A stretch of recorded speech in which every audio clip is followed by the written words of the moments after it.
Tere! Oled tulnud kuulama Pesitsusraadio saadet ja täna on natukene teistsugune teema, on KAH-alad ja miks just siis KAH-alad. Kui me räägime muidu ju pesitsusrahust ja pesitsusrahu vajadusest, et siis miks meil täna on selline võib-olla hoopis teise nurga alt teema. Minu jaoks on samamoodi nagu see probleem, mis on KAH-alade raie ümber lahvatanud või olnud lahvatunud, sarnane pesitsusrahu ja pesitsusaegsete raiete sellise mõistetamatusega, et kui on midagi, mida inimesed väga tahavad hoida, nagu näiteks KAH-alad, et siis miks me neid ei hoia. Ja kui lindudel on väga vaja pesitseda ja selleks on vaja aega ja sellist ruumi ja me muidu oleme ju seda ruumi neile inimestena andnud oma tegevusi võib-olla sellel ajal metsades mitte tehes, siis miks me nüüd enam niimoodi ei saa. Täna on külas Anu Aug ja Sandra Urvak. Tere tulemast! Tere tulemast! Ja siis teemad ongi seoses siis Anu ja Sandra tegevusega erinevates piirkondades, siis just neid probleemistikke avamas. Anu, küsin kõigepealt sinu käest, äkki sa mõne sõnaga kirjeldad olukorda, mis teil on? No hetkel on olukord rahulik, aga selle rahuni viis pikk võitlus, mis nüüd on juba siis peaaegu 3. aasta käinud ehk et RMK tuli ohtu külla markeerima siis lageraielanke ajaloolises Pihu metsas ja selle jaoks raadati valmis RMK poolt teejupp metsa väljaveo teeks ja palkide ladustamiseks ja sama raadamise käigus tekkis siis rida küsimusi, sest külaelanikud ei teadnud üldse sellest planeeritavast tegevusest. Ja päris mitu kuud võttis ennem aega ja kirjavahetust RMK siis Lääne-Harju metsaülemaga, kui siis selgus tõsiasi, et jah, nad plaanivad tulla. Raadamine ja tee ehitus toimub siis tulevaste lageraielankide tarbeks ja üritati siis nagu selgeks teha, et see asi on juba ära otsustatud. Küla võib arvata või inimesed võivad arvata, mis nemad tahavad, aga RMK raiub. See on nüüd 3 aastat tagasi siis hakkas see lugu peale. Küsin lihtsalt korraks, äkki sa seletad, mis see raadamine on? Raadamine ongi siis olemasoleva siis kas metsa või võsa mahavõtmine tee-ehituse tarbeks. Ja siis, kui sa ütled raadamine, siis põhimõtteliselt sa nagu ei võtaks metsa maha, vaid raadad. Saan ma õigesti aru? Jah, et seda nimetatakse raadamiseks, kui siis tehakse näiteks kas uut teelõiku või mingisugust serva metsaveerde, sealt võetakse siis puud maha näiteks palgi ladustamiseks ja siis seda nimetatakse raadamiseks. Okei, ja mis siis edasi sai, kui oli see olukord, et jah, me oleme ära otsustanud, et nii me teeme ja siin on siis teile see teave. Mis teie tegite? Põhimõtteliselt me hakkasime natukene siin küla vahel siis asja uurima, et kas ikka päris nii saab, nii nagu RMK esimese hooga väitis, et nendel on metsamajandamiskava tehtud ehk et siis lageraie plaan ja täiesti teemavõõra inimesena sai mulle selgeks, et päris nii need asjad ikka ei käi, et selleks tuleb nagu tegelikult teha kaasamiskoosolek, küsida vähemalt formaalselt siis kohalike elanike arvamust, tutvustada neid raieplaane, tutvustada seda metsamajandamiskava, mis on siis RMK poolt valmis tehtud ja alles siis põhimõtteliselt peale kaasamiskoosoleku toimumist võiks siis hakata nende raietega pihta. Ja aitäh. Sandra, ma küsin vahepeal sinu käest. Räägi see lugu täna sinuga, me räägime Lõhaverest. Mis seal on toimunud ja mis toimumas või toimuma saab hakkama? No see on üsna selline pikk lugu, et mis seal toimunud on või mis nüüd nii pikk, aga et mõne aasta tagused muudatused on alles üsna värsked seal, aga see, et Lõhavere on KAH-alade nimekirjas, et see minu meelest lisandus Lõhavere sinna siis nüüd, kui selle aasta algupoolel tuli neid KAH-alasid olulisel määral lisaks, et ja selles mõttes on muidugi kena, et ta sinna kaasati, et Lõhavere on ju kuulus oma Linnamäe poolest, et Lembitu kants, väga oluline koht kõigile selle piirkonna elanikele ja samas siis ka nagu kogu Eestile minu meelest väga märgiline paik, täiesti sellise, mis ta vanasti oli, eeskätt oli ta sellise nagu täiesti sellise oma auraga või seal oli selle Linnamäe servas kasvas üks vana kask, sellest kasest on paljud inimesed rääkinud selliseid mälestusi ja üldse seal oli palju vanu puid selle Linnamäe vahetusymbruses ja sellised uhked suured metsad, kõrged männi ja kuusemetsad ja oli selline väga metsane, väga ilus koht. Minul on isiklik side Olusterega, et mu lapsed käivad seal koolis, nüüd käib veel üks laps ja ma ise töötan seal ja mul on ka korter Olusteres. Nii et kui ma olen korteris, vanasti olin, nüüd enam ei ole väga seal, aga et kui ma vanasti ka vahepeal elasin seal korteris, siis iga õhtu lõppes sellega, et ma läksin oma koera ja lastega Lõhaverre matkama, võtsin ka veel laste sõpru kaasa ja nii edasi ja siis 2000 seal oli selline imeline mets seal Lõhavere Linnamäe taga, see oli küll eramets, aga seal eespool ka, mis oli RMK mets, see oli ka väga uhke, selline tõesti väga aukartust äratavad suured vanad männid, kuused, haavad. Ja siis ühel kenal või mitte nii kenal päeval, siis 2018. aasta alguses ilmusid siis metsalõikamismasinad sinna Lõhavere Linnamäe tagusesse metsa, kus me igapäevaselt käisime ja samal ajal, issand, ma võin ajaga eksida, aga umbes samal ajal siis hakkas ka RMK teostama seal Linnamäe ümbruses nii-öelda mingisugust rekonstrueerimist, et seal Linnamäe juures oli selline lõkkeplats ja siis nad hakkasid mingisuguste korrastustööde raames siis seal ka raiuma hoolega seda ümbrust, ma ei tea, puhtaks või kuidas seda nimetada, mis nad seal siis tegid ja võtsid selle käigus siis maha näiteks selle kase, millest ma ennem rääkisin. Ja palju teisi vanu puid sealt ümbert ja üleüldse sealt ümbruskonnast vahetult sealt Linnamäe lähedusest hästi palju puid maha ja tegid siis lõkkeplatsi ka hoopis uude kohta ja sealt uuest kohast parkla juurest võeti põhimõtteliselt lagedaks, et seal mõned suured puud veel on. Aga nende hulgas näiteks on selline tõesti väga-väga suur känd,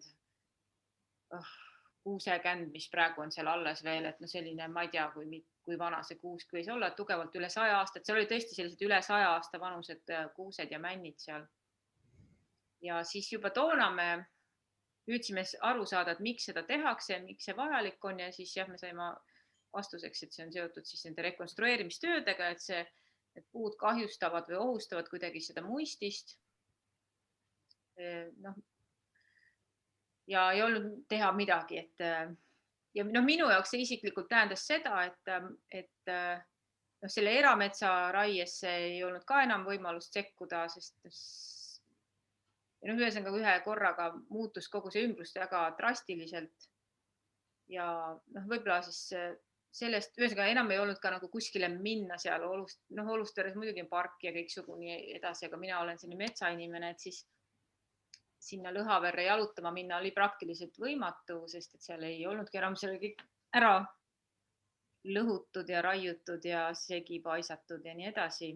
Ja siis ma enam üldse seal Olusteres ka ei ööbi tõepoolest, see on väga minu isiklik lugu niisugune, et mul ei ole nagu kuskile seal minna, aga sest et kui ma tahan minna õhtul metsa, siis ma ikkagi sinna Lõhaveresse enam väga ei läheks, sest et seal see on nii kurb see pilt seal ja noh, ja see ei ole ainult minu isiklik kurbus, et seal on ka väga paljud inimesed, kes seal ütleme nüüd nii igapäevaselt ei käinud, aga näiteks nüüd üks mu tuttav läks sinna üle, ei olnud mitu aastat seal käinud, siiski Olustvere inimene ja siis ka ütles, et ta ei tunne seda kohta üldse äragi, et mis seal juhtunud on, et kõik on nagu maha võetud. Sest Lõhavere, see Linnamäe ümbrus on olnud nii kaua kui mina tean, siis Olustvere põhikooli lapsed, maamajanduskooli lapsed, Suure-Jaani gümnaasiumi või ka Suure-Jaani kooli lapsed, et need kõik selle piirkonna lasteasutused käivad sinna matkama näiteks või käisid. Kelgumäena ta on ju alles, aga selles mõttes sellist metsa seal enam ei ole. Ja nüüd see üks pisike jupikene 1,1 hektarit, mis seal veel on, et nüüd siis selle aeg on ka kätte tulnud. Vot, siuke pikk jutt. Aitäh. Ja kõik need lood tekitavad sellist hämmingut selles mõttes, et kui me räägime just hetkel kitsalt KAH-aladest, mis on kohalikele inimestele hästi olulised ja kus toimub väga palju elu. Sellel hetkel, kui need metsad seal on alles, siis miks jääb peale see väärtus või selle väärtustamine, mis saadakse pärast seda, kui see mets on nii-öelda maha võetud, ehk siis kui seda metsa nagu põhimõtteliselt ei ole, eks. Aga Sandra, ma küsin veel ikkagi, et see 1,1 hektarit, mis seal on alles, mis sellega siis nüüd saab? No seda tahab ka RMK siis on otsustanud, et see on see küps mets, selline ka selline vana kuusik, et see on nüüd küpseks saanud ja see tuleb nüüd maha võtta, et see iseenesest ei uuene. Ja siis nüüd on siis tema aeg käes. Ja meie oleme siis nii MTÜ Niilusoo poolt, kui meiega on siis liitunud ka Eesti Looduskaitse Seltsi Suure-Jaani haru ja siis ka veel palju eraisikuid sealt piirkonnast, kes siis me oleme pöördunud RMK poole, teinud oma ettepanekud, palunud seda alles olevat metsa majandada püsimetsanduse võtetega, saanud ka vastuse, et nad plaanivad sinna siis aegjärgset raiet, sisuliselt siiski lageraiet. Ja siis me oleme nüüd siis vastuseks sellele palunud võimalust kokku saada, et siis seda koha peal arutada ja siis meil toimub selline kaasamiskoosolek siis 7. juunil seal Lõhaveres kell 4. Kõik, keda teema huvitab, on oodatud. Aitäh. Anu, aga nüüd võib-olla sa kirjeldaksid veidi siis seda, et kuidas see 3 aasta jooksul siis see protsess on nagu välja näinud, et kui teil nüüd on rahulik, et mida teistel sellest on õppida, et kuidas saada see olukord rahulikuks oma metsas? Tegelikult ega algusest peale see oli üks selline katsetamise rida, sellepärast et ühtepidi teadmised puuduvad, teistpidi seadused on sellised hallilt kirjutatud, et proovi sa sealt nüüd nagu mingisugust konkreetset seaduse pügalat või paragrahvi leida, mis nüüd takistaks ühtepidi siis seda lageraie tegemist või teistpidi annaks siis kohalikule kogukonnale õiguse nõuda püsimetsandusvõtteid ja ütleme, algus oli juba selline konarlik RMK-ga, sest RMK siis Lääne-Harju metsaülem kohale tulles siis külaelanikega rääkima väitis, et kui nemad alguses käisid siis nii-öelda neid raiekavasid metsas tegemas, siis ega nemad nagu justkui ei teadnudki, et see on selline kõrgendatud avaliku huviga ala keset küla, täpselt tegelikult keset küla asuv väikene metsatukk, sest see hetk, kui RMK nii-öelda metsaülem käis metsas, siis ta ühtegi inimest ei kohanud. Ja järelikult ei saa ju olla mingisugust avalikku huvi, kui ühtegi inimest küla vahel ei kohta. Me siis nagu tegime talle selgeks, et vaadake, et geograafiliselt on see metsatukk täpselt nii keset küla ümbritsetud põllumaaga, kultuurmaastikega, et arvata nüüd, et see ei ole nagu külaelus või külale tähtis metsatukk, et see on nagu ilmselge liialdus. Ja ainult siis tänu sellele vastuseisule me saime üldse selle metsatuka, mis on tegelikult siis 35 hektarit, ütleme siis selline ovaalne metsatukk täpselt ongi keset küla, et saime siis ta nii-öelda KAH-alade nimekirja sisse. Ja ühesõnaga 2019 siis oktoobris me saime asja nii kaugele, et toimus siis väga tuline kaasamiskoosolek, kus siis küla oli esindatud päris suure rahva hulgaga ja selleks ajaks meil oli siis loodud ka Ohtu külla siis Ohtu loodusselts just nimelt selle teemaga tegelemiseks ja me olime valmis siis RMK inimestega debateerima seal samas raadamisplatsil Metsaveeres, kus me siis seadsime kahtluse alla kõigepealt nende siis selle kvalifitseerimise metsa osas. Nende kirjade järgi oli siis see Pihumets 60-aastane raieküps kuusik. Me tegime ringkäigu metsas, selgitasime välja, et ega ikka ei ole küll. Tegemist on segametsaga, kuusk ei ole valdav. Vaidlesime ka selle üle, et kas metsas on siis vääriselupaiku või ei ole. Ja kogu selle vaidlemise tulemusena see tõesti oli vist 1,5 tundi, see on ka Kristo Eliasel võetud üles kogu see kaasamiskoosolek, nii et kes on huvilised, võib seda ERR-i portaalist järgi vaadata. Et see oli tõsiselt väga tuline koosolek ja ei olnud koos kogukond külamutikesi ja koduperenaisi, vaid meil olid ikka külamehed koos, kes olid siis nii-öelda võrdväärsed vastased kohale tulnud RMK varumisjuhile ja metsaülemale, et nii nagu üritab RMK selgeks teha, et on nagu väike vähemus külast, siis on selle vastu, et nii see kaugeltki ei olnud. Ja põhimõtteliselt siis selle kaasamiskoosoleku üks märgiline tulemus oligi see, et meil õnnestus need raied edasi lükata aasta võrra. Meie tõime argumendiks selle, et see mets vajab uuesti üle inventeerimist, kuna RMK inventuurid ei ole pädevad, ei ole leitud, üles märgitud, üles tähendatud vääriselupaikasid. Kogu see metsa nii-öelda struktuuriline koosseis on valesti hinnatud ja me saimegi tegelikult siis aasta sellist armuaega, mille jooksul me siis lasime ära teha oma kulu ja kirjadega otse loomulikult kõikvõimalikud inventuurid, millele me siis nii-öelda nõusoleku saime, et meil käis maastikuökoloog Anneli Palo, meil käis muinsuskaitse inspektor, kuna tegemist on väga vana nii-öelda küla keskel asuva metsatukaga. Loomulikult see mets ei ole nii vana, aga see mets küla keskel on samas kohas olnud juba Taani hindamisraamatute aegadest saadik. Ja lähedal asub ka, küll mitte selle metsa territooriumil, aga lähedal asub ka muinsuskaitse mälestis tegelikult, Katku surnuaed. Lisaks käis meil Tõnu Ploompuu Tallinna Ülikoolist, Lembit Maamets metsakorraldusbüroost, et meil oli tegelikult päris suur pakk pabereid nii-öelda järgnevaks kaasamiskoosolekuks valmis korjatud. Meie enda arust tundsime nagu väga suurt uhkust, et me oleme suure tööga oma kulu ja kirjadega oma initsiatiivil valmis saanud ja kui siis järgmine kaasamiskoosolek aasta pärast, siis möödunud aasta novembri alguses toimus, siis selgus tõsiasi, et RMK on uuesti võtnud raieteatised juba septembris, eelmise aasta septembris, ehk et päris mitu kuud ennem siis uut kaasamiskoosolekut sellele samale metsatukale.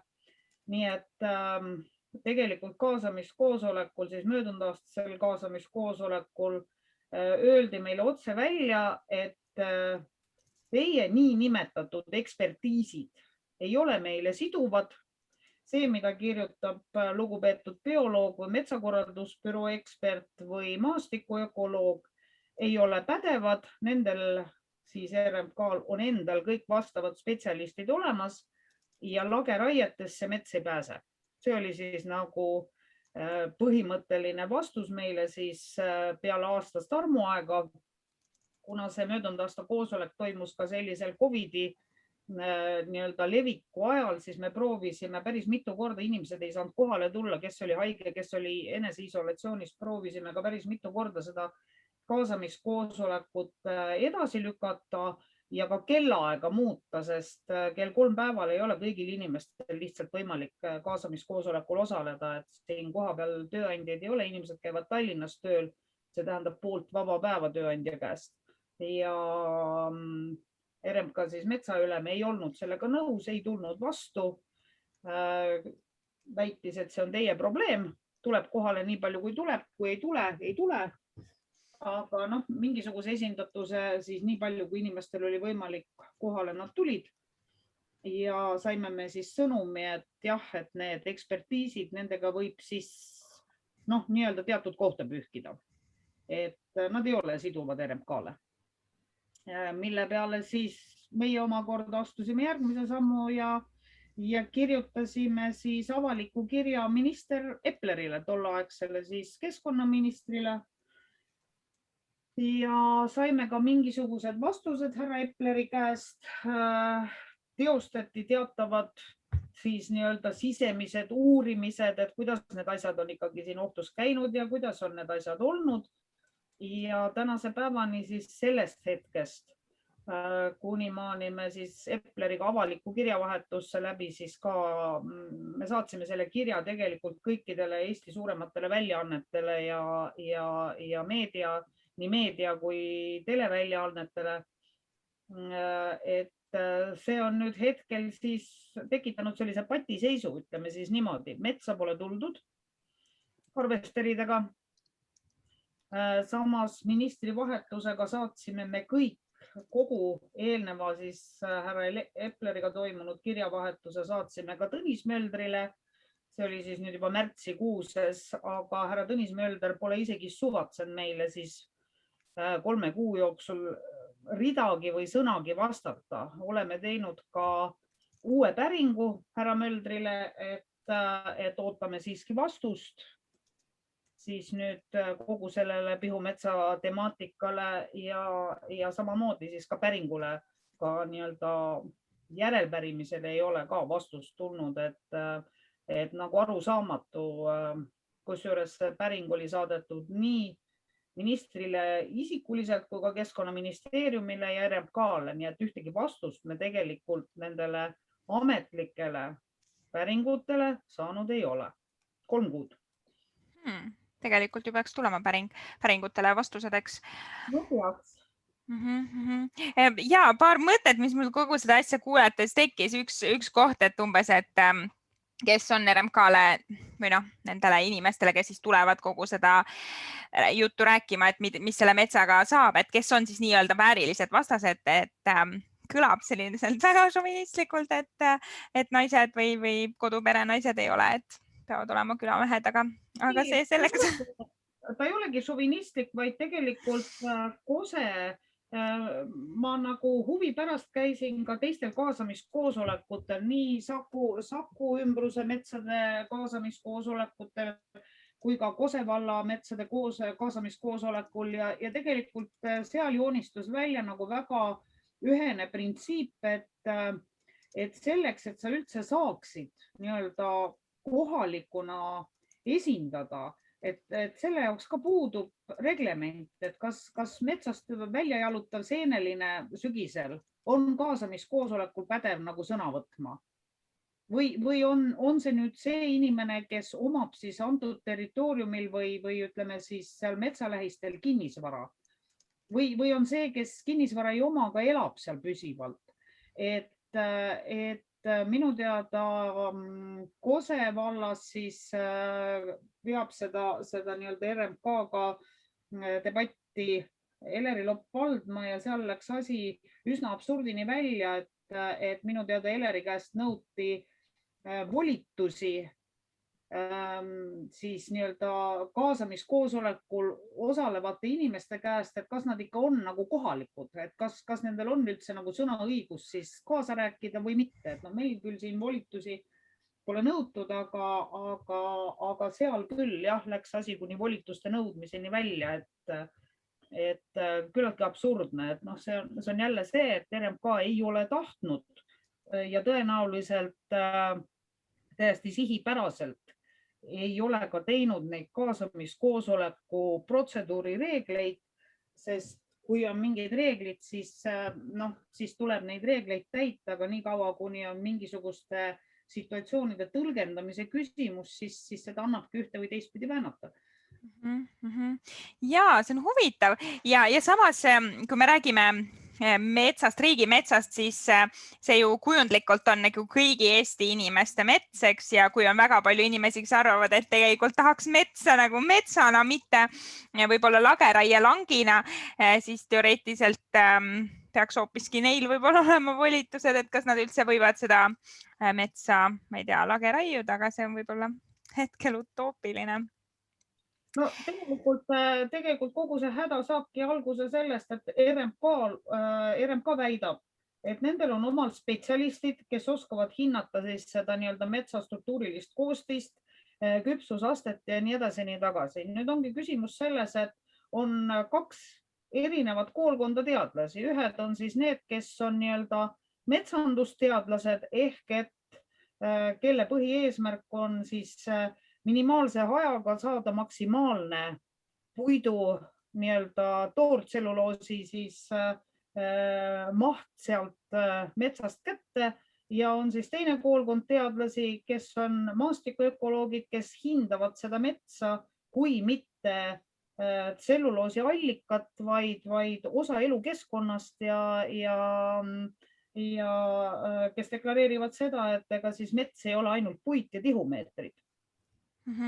Ja, Sandra, kuidas Lõhaveres, kas ma saan õigesti aru, et enne seda, kui nüüd 2018. aastal see hästi suur osa, siis ütleme riigimetsast siis maha võeti, ei olnud väga palju võimalust hullult tugevalt tegutseda, kas see tuli väga äkki ja kuidas, kas seekord siis on rohkem võimalust võib-olla püüda see alles hoida see väikene osa, mis seal olemas on veel? Jah, no ma nüüd veel siit korrigeerin, et ütleme see Linnamäe ümbrus, et ma ei saa öelda, et see nüüd on väga suur osa, et sealt kogu selles piirkonnas on tasapisi hästi ulatuslikult raiutud. Et ongi, et viimase 15 aasta jooksul see on hästi palju muutunud nii erametsa kui riigimetsa osas, aga jah, tollel hetkel me ei osanud ütleme ilmselt siis nagu tol hetkel veel ka ma ei teadnud, et on olemas või kas tol hetkel üldse oli veel sellist mõistet nagu ka KAH-ala või et siis me küll uurisime, et mis toimub, aga siis juba sisuliselt me saime uurida seda juba siis, kui palgid olid virnas, et siis ei olnud enam teha midagi, et siis selles mõttes natuke see olukord oli teine kui praegu. Jah, aga jah, et ütleme, et seal, mis see praegu on, et seal on näiteks ürask, peale neid raieid tuli sinna ürask, varem seal ei olnud. Et näiteks üks väga ilus suur vana kuusk ongi täitsa ära kuivanud pärast, kui see ürask tuligi sinna kohe pärast neid raieid, sest et seal ka kahjustati seda pinnast, sinna jäi, ühesõnaga jah, et seal tekkis selline soodne olukord, et see mets, mis seal ka alles jäi, et see siis tegelikult ka kannatab. Mulle tundub nii. Ja siis erametsas seal on nüüd istutatud sinna noored kuused, aga jah, see nüüd juba jällegi sa näedki ühest külast teise ja et see on hästi muutunud, et kõik inimesed, kellega ma olen sel teemal rääkinud, kellele see Lõhavere ümbrus on oluline olnud, siis nad on kõik väljendanud oma sellist hämmeldust ja kurbust, et see niimoodi läks hästi kiiresti, et seal ei olnud üldse võimalust sekkuda ega kuidagi midagi teha. Anu, sa mainisid, mul jäi see küsimus küsimata, et teil toimus selline kirglik arutelu, selline debateerimine. Kas see on keeruline? Kas inimesed, kes lähevad kaasamiskoosolekutele, milleks võib-olla ikka veel, ma ei tea, ei ole nii head protokolli või noh, sellist ettekirjutust või reeglistikkugi, et kas see on keeruline seal, kas peab väga palju enne ennast ette valmistama, midagi õppima, lugema, seadusi tundma? Äkki see on lihtsalt väga hirmuäratav inimestele ise püüda kaasa rääkida oma kodumetsade kaitsmise protsessides?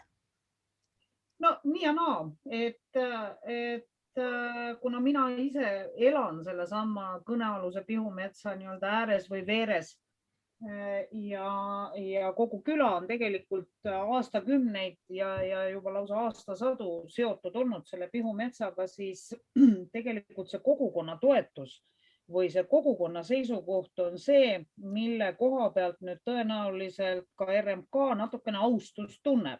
Sest tõesti siinse kaasamiskoosoleku puhul ei olnud tegemist paari-kolme küla mutikesega, kes siis suud kinni ainult ära kuulavad, mis RMK-l öelda on ja laiali lähevad.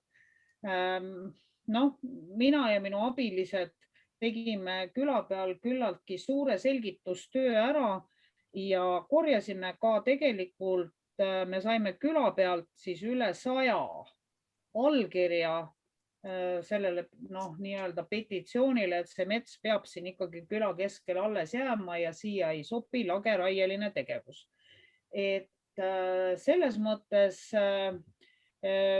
oli selle kaasamiskoosoleku nii-öelda läbiviimine oli puhas rõõm, et ei olnud ühtegi küla inimest, kes oleks öelnud või õlgu kehitanud ja arvanud, et las RMK teeb, mis ta tahab ja kedagi ei huvita, et küla kogukond on tegelikult see jõud, mida ei saa ka RMK eirata ja mööda sellest vaadata ja tõenäoliselt tänu sellele, et siin on see küla kogukond tugev. Siin on olemas loodusselts, siin on olemas Ohtu priitahtlikud pritsumehed, siin on olemas Ohtu motoklubi toetus, et see on see jõud tegelikult, mille najal siis tänase päevani tegelikult see mets on püsti seisnud, et meil on lõppkokkuvõttes siin viimase aasta jooksul kohal käinud ka härrased Riigikogust ja tegelikult on nagu tekkinud see arusaamine, et siinne kogukond ei lase lihtsalt RMK-l tulla harvesteridega ja teha, mida nad tahavad ja laamendada. Et see on nagu oluline, kus selline kogukonna tunne nagu väiksem on või see on väga vana küla siin, et siin elavad põlvest põlve ühed ja need samad inimesed nii-öelda järeltulijad perede kaupa, et see küla on hajaasustusega küll, aga me väärtustame nagu seda külakeskkonda, elukeskkonda ja tänu sellele, et küla väärtustab oma elukeskkonda, suudab ta ka ilmselt nüüd siis on siiamaani suutnud ja loodame, et suudab ka edaspidi siis seista hea selle eest, et see mets siis sellisel moel jääb edasi püsima ja vajadusel loomulikult me keegi ei arva seda, et metsa pole vaja majandada. Küsimus ongi majandamisviisis. Me ei ole nõus lageraietega. Me oleme nõus just nimelt selle püsimetsanduslike metsandusvõtetega, aga mitte lageraietega. Ja see on nagu see boonus või see pluss, mida me oleme siin saanud rakendada, et küla on lihtsalt üksmeelne. See kõlab väga hästi ja tekitab tunde, et põhimõtteliselt üle Eesti, kui igal metsal oleks omad kaitsjad, siis äkki õnnestuks need KAH-alad ja ma ei tea, vääriselupaigad ja kõik teised sellised olulised kohad kõik alles hoida, kuigi tänasel päeval vist räägitakse ju ka sellest, et ei saa nii, et on ainult vääriselupaigad ja looduskaitsealad alles, vaid et on vaja ju ka majandusmetsi ka hoida niimoodi, et elurikkust oleks. Ja Sandra, kuidas teil on, kui sa kuuled Anu seda kirjeldust sellest ohtust ja kuidas seal kogukonna tunne on. Kas sul on Lõhaveres sama tunne? Sa mainisid väga paljusid, kes on sellega liitunud. Et kuidas sulle tundub, kas teoreetiliselt alati on ju lootus, aga kas tekib tunne, et tegelikult võiks õnnestuda küll jätta see 1,1 hektarit alles ikkagi? Ja mina küll usun ja ma pean ütlema, et mul on üsna palju kokkupuuteid erinevatel põhjustel ka Viljandimaa metsaülemaga, kes on väga kena inimene, et selles mõttes ta on hästi lugupidav ja tore on olnud temaga seni suhelda. Ma olen suhelnud temaga teede ja maarendi osas, et selles mõttes ta ei ole selline ülbe ega ebameeldiv, nagu Anu kirjeldas. Et selles mõttes ma loodan, et meil vähemalt see kohtumine seal saab olema siiski selline vastastikku lugupidav. Ja no ma lihtsalt on ka huvitav kuulata, et millega nad siis põhjendavad seda, et miks peab just lageraie võtteid seal kasutama, siis et nad nimetavad seda aegjärgseks raieks ja et milline see nägemus siis on, et mina küll usun, et ehk õnnestub seal siiski jõuda kogukonna vaates sellise positiivse tulemuseni.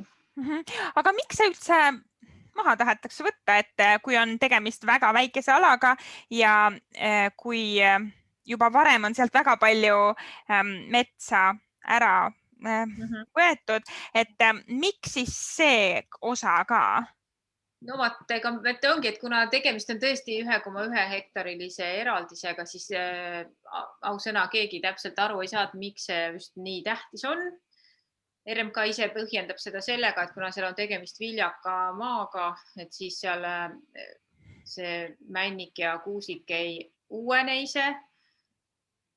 Sellepärast, aga jah, et miks seda peab selliste võtetega tegema ja samas ka, et mida see aegjärgne raie siis päriselt seal tähendab, seda me ei tea, seda sealt vastusest, mis me saime, ei selgu, et eks me siis näeme siis seal koha peal, et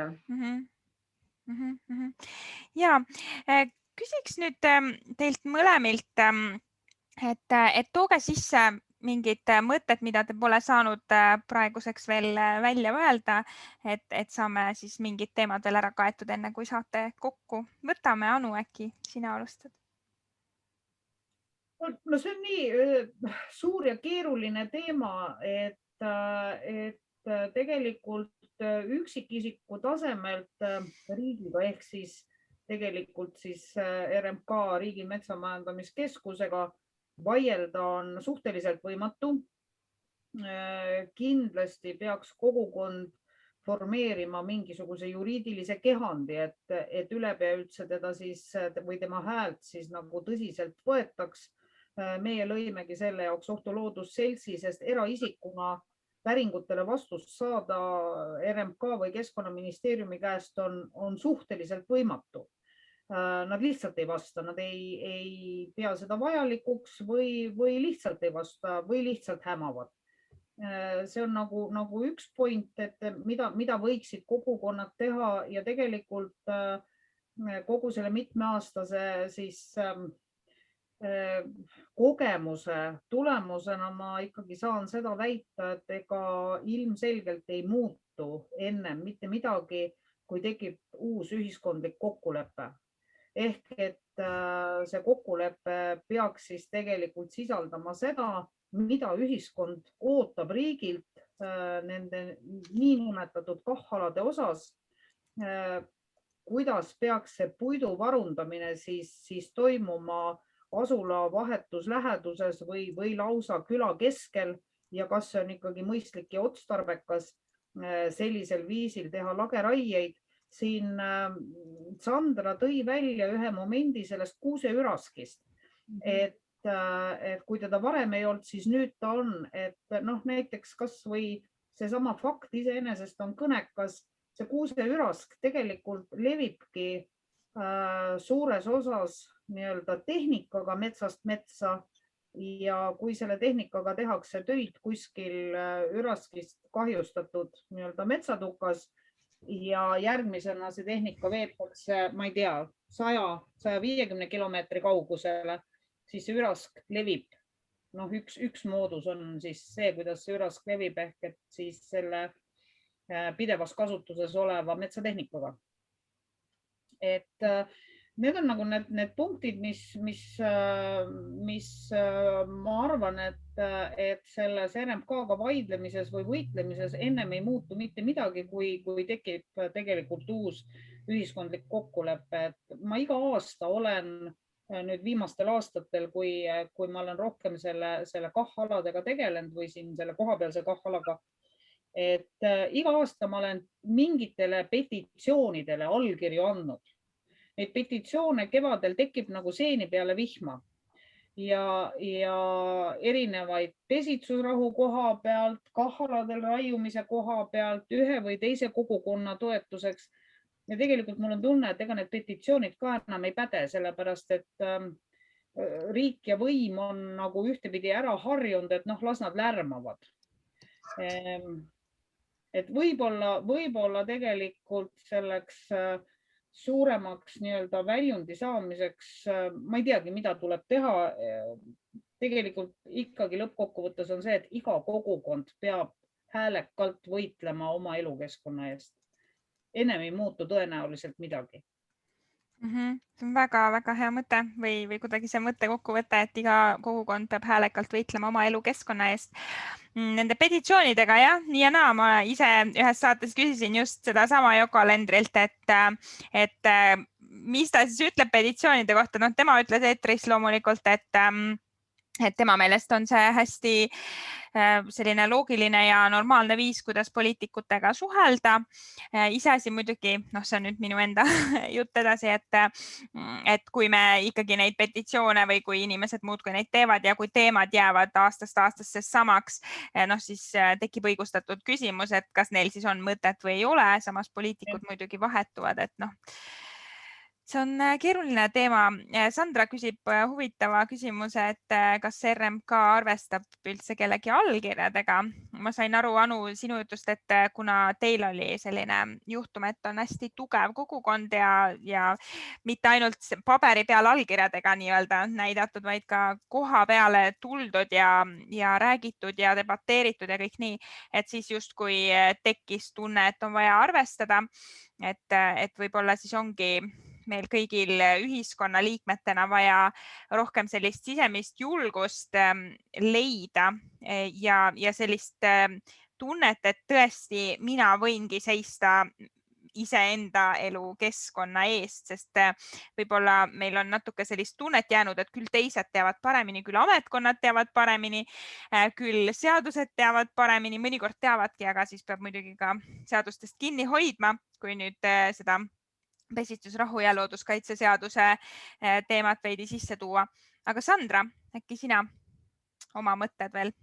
Jah, mina ühinen täiesti Anu mõttega või välja öelduga sellest, et või kõigest, aga just sellest, et tuleb jõuda sellise ühiskondliku kokkuleppeni ja et sellega siis tuleb ka arvestada, et nende avalike huvidega alade puhul, et seal ei saaks arvestada ainult siis selle metsandusliku puidu varumise seisukoha nagu vaatenurgaga, vaid et seal peaks ka arvesse võtma just neid teisi väärtuseid, mis sellel või teisel metsal on, et neid ei peaks majandama sel viisil, et jah, et olgu need siis mis sotsiaalsed, kultuurilised, mida iganes, et lihtsalt jääb arusaamatuks, et kuidas see niimoodi saab endiselt olla ja ma loodan, et see ikkagi et me oleme juba üsna lähedal sellele, et tekib see mõistmine, et metsal on ka muid väärtuseid